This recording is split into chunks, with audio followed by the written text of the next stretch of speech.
திருவள்ளூரில் திமுக வேட்பாளர் வி.சி. ராஜேந்திரன் இரவிலும் தீவிர வாக்கு சேகரிப்பில் ஈடுபட்டார். கடம்பத்தூர் ஒன்றியத்தின் பல கிராமங்களில் மக்களை சந்தித்த அவர் திமுக ஆட்சியில் செய்யப்பட்ட சாலை, குடிநீர் உள்ளிட்ட பணிகளை எடுத்துக் கூறி ஆதரவு திரட்டினார். சமத்துவபுரம் குடியிருப்பில் வசிக்கும் மக்களின் கோரிக்கையான முழு 5 சென்ட் பட்டா கிடைக்கும் வரை ஓய மாட்டேன் என்றும் அவர் கூறினார். மேலும் தான் வெற்றி பெற்றால் மக்களின் அனைத்து கோரிக்கைகளுக்கும் தீர்வு காணப்படும் எனவும் வி.சி. ராஜேந்திரன் வாக்குறுதி அளித்தார்.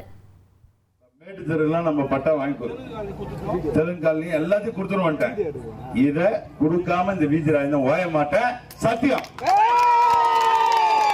சரியா? நான் ஏதாவது சொன்ன மாறி போயிருக்குன்னா என் கடமையை நான் செஞ்சுட்டு இருக்கேன் சார். என் கடமை என் தொகுதியில் இருக்கக்கூடிய மக்களுக்காக செய்ய வேண்டிய பணி. கிராமத்தில் இருக்கக்கூடிய அனைத்து சாலைகளையும் எல்லாம் மாற்றி கொடுத்துருக்கேன். தண்ணீர் வசதி பண்ணி கொடுத்துருக்கேன். இப்போ இந்த ஊரை பொறுத்தவரைக்கும் தண்ணீர் டேங்க் இங்கே இருக்கு, ஆஸ்பத்திரி இங்கே இருக்கு, ரோடு இங்கே இருக்கு, எல்லாமே இங்கே இருக்கு. வேற என்ன வேணும்? எல்லாம் சந்தோஷமா இருக்காங்க. 1,27,00,000 மனங்களை வென்ற தந்தி டிவி யூடியூப் சேனல். தவிர்க்க முடியாத தம்ப்நெயில்ஸ், கலக்கலான கான்டென்ட்ஸ். நீங்களும் இந்த குடும்பத்தில் இணைய இப்பவே சப்ஸ்கிரைப் பண்ணுங்க. அசுரபலம் கொண்ட எங்கள் டிஜிட்டல் கரங்களில் உங்கள் விளம்பரங்களை சேர்க்க வாட்ஸ்அப் பண்ணுங்க. 8939888378. Email advtthanditv@dttv.in.